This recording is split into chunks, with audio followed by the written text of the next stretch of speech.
Hello from my trailer. I had the opportunity this week to phone my friend Celine Cousteau, who has spent a lot of time in the Amazon, to talk about what's going on in the Amazon. She was very open to me video recording this conversation so that it was not exclusive to me.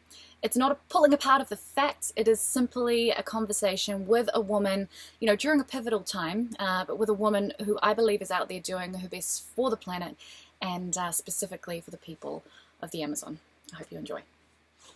I'm very fortunate to call Celine Cousteau a friend, and she is a woman that I look to often, especially in times like these. So thank you so much for taking the time, Celine. Oh, Shannon, it's my pleasure. And I'm happy to call you a friend as well. It's a privilege. Even if the internet reception keeps cutting in and out. Even if we sort of pause mid-compliment. There's so much, maddening news coming out right now. So I wanted to check in and ask, are you okay? And how are your family down there? I'm okay. I'm a little disheartened and alarmed at what's happening. Fires have been burning in the Amazon for over 3 weeks now. It's just hitting the international news. A lot of those fires have been set intentionally by people who want to exploit the Amazon for economic gain at the expense of the loss of biodiversity and human life. And it's hard to be this far away. And at the same time, this is probably where I can do the best work to bring the message, to share in the media, and hopefully mobilize support. And to give us some context of your history within the Amazon, can you give us a little bit of a summary and, of course, touch on tribes on the edge? Sure. So, as you said, I've been going to the Amazon since I was 9 years old. And I went down with my grandfather, and he was filming at the time in the early 1980s. I went back 25 years later with my dad and my brother. We did a film called Return to the Amazon for PBS. And that's when I met the different tribes of the Vale do Javari, which is an indigenous territory in the Brazilian Amazon. There are 6 contacted tribes, numbering about 5,000 people. And there's the largest number of uncontacted people in the entire Amazon living in this territory. And they reached back out to me in 2010 and asked me to tell their story to the world. The result is Tribes on the Edge, which is a documentary film and an accompanying impact campaign that has 3 initiatives: action, communication, education. So that's my major work at the moment. It's a really big deal when someone reaches out to you and says, can you help tell our story? Why did they reach out to you? It's in the film. The one sentence that Beto, who did reach out to me, he said, "You have a sensitivity we haven't seen in other journalists." And I feel that that's something instinctual as well. When you meet somebody, if you're really attuned to all your senses, you kind of understand who they are, what they're about, if you can trust them or not. They want the world to know they exist, and they don't want to go extinct. That's the major message.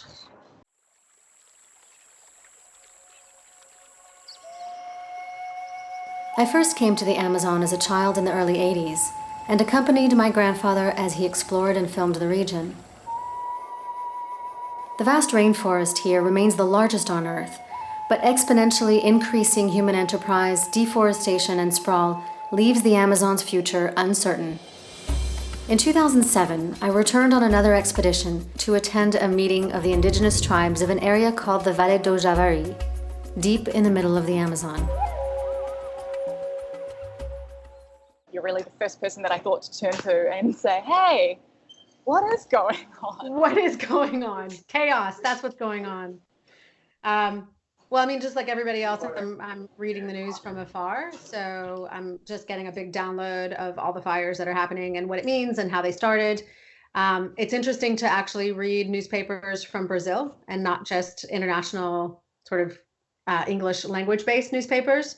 Folha do Brasil or Folha do São Paulo, I can't remember the name of it, has some good information from Brazil.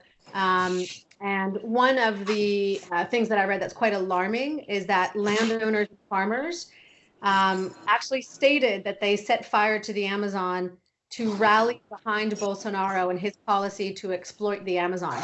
So we know from that some of these fires were intentionally set and in support of Bolsonaro's policy of exploiting the Amazon for economic benefit. So this isn't necessarily like the rest of the world is finding out, rallying behind support of the people of that area who want the fires to be burning. Yeah, I mean, I think, first of all, exploitation of the Amazon has been going on for a really long time. It's nothing new. So it shouldn't be too much of a surprise. There was an era where defending the Amazon, talking about the Amazon was popular. There was this whole idea of the lungs of the world. But just like anything, it waxes and wanes. That it takes 3 weeks of the Amazon burning for people to start paying attention to it again is pretty sad. But the exploitation of the rainforest, the assassination of indigenous tribes, that's been going on whether we're looking or not. It's just that now it's starting to become a bit more public. Past generations have thrived here, but outside threats are unrelenting and they fear the worst. Passando uma situação bem crítica na nossa região. Illegal industries strip away their resources and stress the ecosystem. Esse crescimento do interesse das terras indígenas. These are really difficult times. I mean, there's a lot of fear everywhere. There's a lot of causes everywhere. People don't know where to look anymore.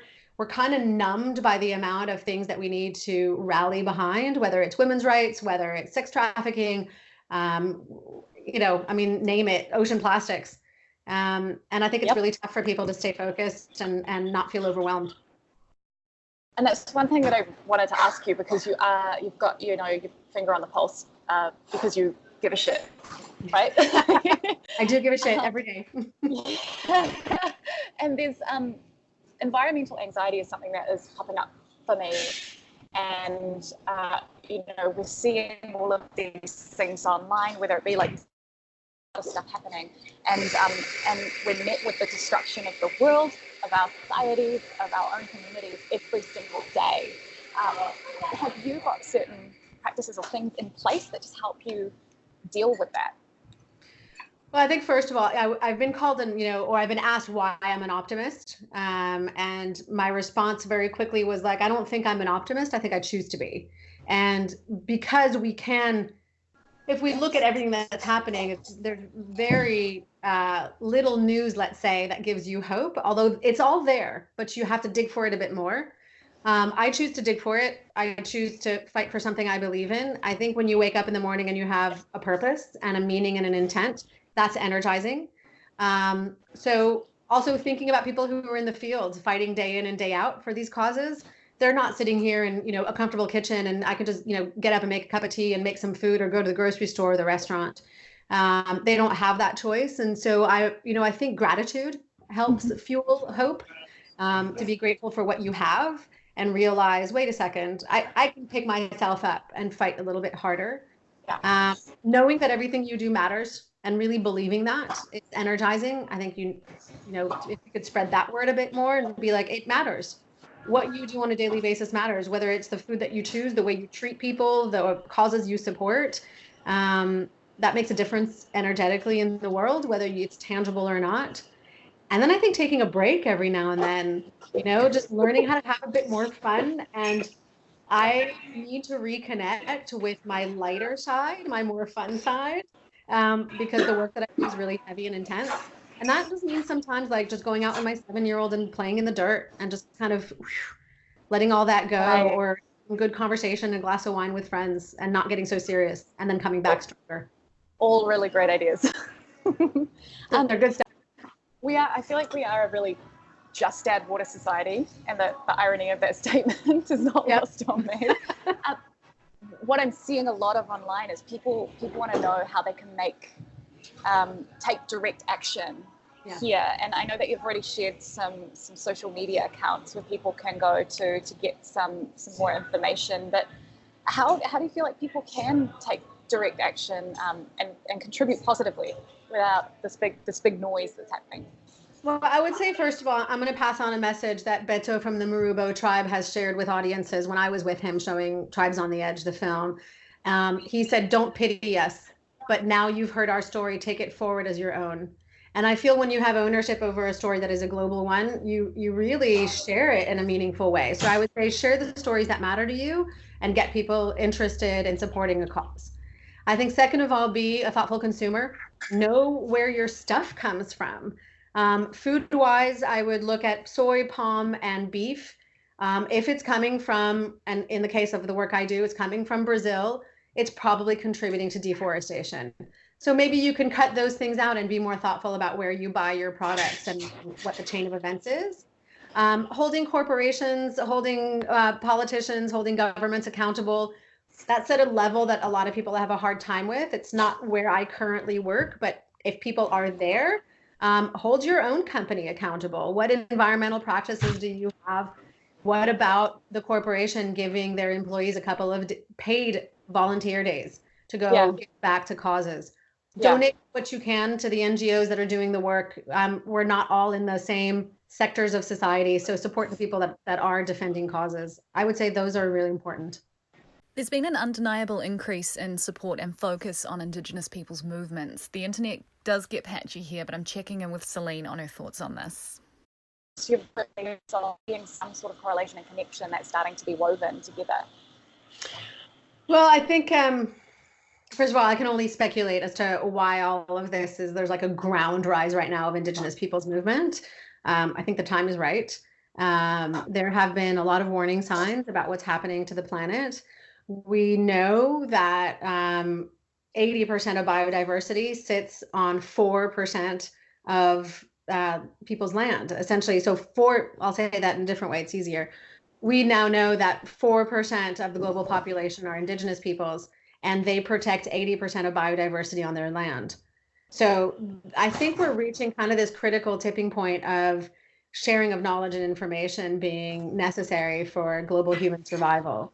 And Indigenous people have traditionally just been really connected with the rhythms of the land, the need for living sustainably because it was survival at the base of it. I think now with technology in a good way, those voices can't be heard independently. They are able to share those messages. So we're hearing them more loudly because there's more channels for them to be heard.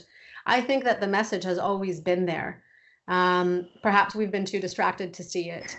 But I think right now, what's happening in Hawaii, what's happening in New Zealand, what's happening in the Amazon, like if we're not listening to that, the people who are going to suffer are the global human population. It's not just small groups of people. I don't have experience working in New Zealand or Hawaii yet. But you will. But perhaps. But what I can say with the Amazon is, where there are Indigenous people in the Brazilian Amazon, there's no deforestation. And considering 20% of our oxygen comes from that ecosystem, and there's no deforestation on Indigenous land, they are the natural guardians of an ecosystem we depend on to breathe. Would we therefore not want to protect them, protect their land rights and their right to life? They're giving us a service, our fifth breath, without us asking for it, without us paying it back or forward. I think that we all deserve to support those causes. It gives, like you say, with the purpose, the idea around purpose and what, who you work for, what you strive for. There was something that you had shared on the Tribes on the Edge Instagram page. This is who I work for. I need to be able to tell them that I've done everything that I can do, which that really hit home in a way, because I was curious about your why, what drives you in this, and what connected to you this to you in the first place. And it seems to be a connection for what makes sense. Well, I mean, I was first connected to the Indigenous people of the Javari. I first met them in 2007. First went to the Amazon in 1981. Different century, my goodness. And so my connection there is like longstanding. And I think it's just like any childhood memory. It's like you might connect to your grandparents' cottage or whatever it is. For me, it started when I was 9 years old in the Amazon. When they asked me to tell the world our story, and I said yes, I made a commitment. I didn't really know what it was going to entail, but I operate with integrity. And I feel like I should do nothing less than everything possible to follow through. I think when people go to work, they have a sense of responsibility to the entity they work for, right? Whether it's their boss or themselves. I feel like if I'm working for them, I have to be accountable for what I do, and I have to justify not doing. So yeah, and there's some days it waxes and wanes in terms of the energy and ability to give, but it's also energizing, Shannon. And And I say that it's exhausting and it's energizing. And the energizing part is because I believe in what I do and I am trying to affect positive change, and it matters.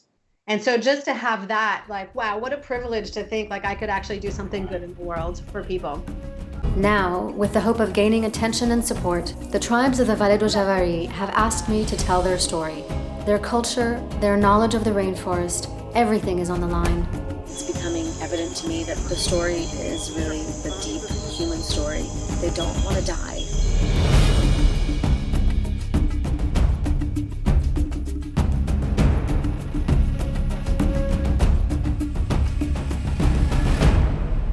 A big thank you to Celine for your time. Make sure you take a look at tribesontheedge.com and also Celine's website, celinecousteau.com.